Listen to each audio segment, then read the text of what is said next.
Hi, I'm Liz from Sister Salad, and today's musical parody is going to be about people who forget your name the third time that they've met you, and it's going to be to the tune of Ice Ice Baby.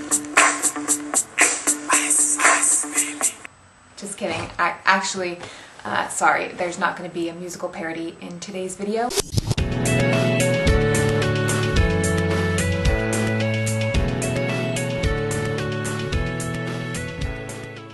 Unfortunately, musical parodies don't actually form a very large proportion of our videos. Mostly what we do here at Sister Salad is video blog to each other. The reason we started this channel is because the three of us are sadly separated by quite some distance at the moment. I mean, we all live in Nerdfighteria, but Physicist lives in St. Nathaniel, Alexandra lives in Rainbow, and I'm currently living in Heliopolis. Plus, all three of us have quite a bit going on in our lives. I'm in the middle of grad school, Alexandra's an art director at an ad agency, and Invictus is in middle school, which unfortunately makes it a little bit difficult to do things quite so awesome as Yule Comments Are Whack every single week. But it's still a lot of fun, and I hope you stick around and enjoy it. Today's video comes in 3 parts. First part, shout-outs. We'd like to say welcome and thanks to all our amazing new subscribers. We're very excited to have you. We didn't really expect that video would explode quite like it did, but we're really glad you guys enjoyed it, and thank you so much for subscriptions and your supportive comments. We really appreciate that. I've noticed that a lot of our subscribers have really awesome usernames. I decided to go through and pick my top 10 favorites. So here they are without further ado. Sweet Idiocracy, Lovely Anomaly, Silly Yet Succinct, Unoriginally Witty, My Brand of Dazzle, Awesome Injection, Aaron Defenestrating, way to employ one of the finest words in the English language. Is this clever enough? The answer is yes. Hell's Hamsters, wow. And my absolute personal favorite, Quantum Tuba. I don't even know what to say. Quantum Tuba.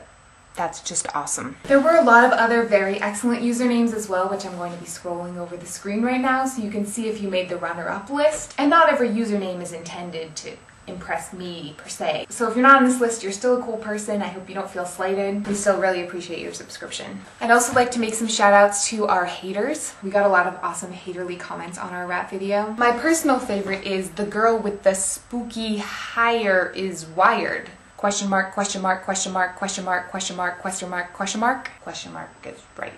I'm assuming I'm the one with the spooky hire. I apologize if my hire is spooky to you. If it frightens you, sorry. There was also a brilliantly quintessential hater comment. I'm gonna have to read it. This is gay or whack, either or more like gay with a twist of whack. Yeah, that sounds right, but anyways, I watched it, maybe not the whole thing, but long enough to write this comment. If you're confused, Maddie the Killjoy took the time to translate this into proper English. We also had a meta hater, like a hater on haters of haters, which I thought was quite impressive. It seems like you girls really care about haters. Who cares if there are haters? There will be haters in every single video. Live with it. This video is whack. You don't need to remind us that there are haters. I call the fail boat. The fail boat? I don't know about you, but I'm very intrigued by this concept of a fail boat. Who is the captain of the fail boat? Can it get to you even if you're landlocked? Can anybody call it? What does it do when it comes? Does it take you away to the island of fail? If any of you have heard of a fail boat or know some of its properties, I would be very interested to know more about them. Part 2, New Year's resolutions. I have 3 of what I'm going to call resolutions of regularity, which means certain things that I'd like to try to do on a regular basis this year. Number 1 is write in my journal at least once a week.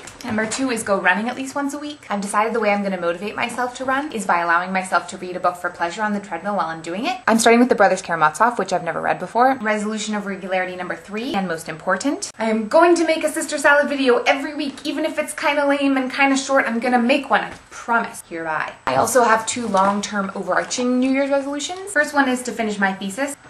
And number 2 is to stop worrying about superficial markers of my worth like grades and what other people think of me, and instead to find my grounding in the fact that God loves me. Wish me luck with those. I'd love to know what your New Year's resolutions are, sisters, and anyone else who might be watching this part 3, my week. To illustrate the way my week is gone, I'm going to use a line graph. The line graph is going to show the major ups and downs of my past week here at Heliopolis. It looks a little like this, but let me break it down for you so you can see what it all refers to. As you know, before the week began, I was at a very high place because of all the awesome comments we were getting on our video. But then things started to go down a little bit because I was tired and I was flying back to cold Heliopolis, and I didn't actually get home until 5:30 in the morning, and I had to go to class at 11. But class was fun, and it was good to get to see friends again, and things mostly went okay. Got a little more stressful as I was figuring out about my workload. I went to 2 different epiphany parties on the night of the 6th, but then Wednesday was definitely my worst. I thought I was going to get kicked out of this class that I kind of needed to take and couldn't really find any replacements for. Slowly I started feeling better thanks to tutoring and Bible study and a conversation with my preceptor. and more tutoring, and a Martin Luther King commemoration ceremony. And then I found out I could be in the class after all, so I was pretty much back up to normal. Friday we had a party in my program, and I watched Chariots of Fire with some people, and then I played a game of Apples to Apples. And then last night there was a contra dance, which was really incredible. It's kind of like a Kaylee, but not quite as awesome, but almost as awesome. And since then, things have been pretty good. That's all I've got for the moment. Have a great week. I'll see you soon. And of course,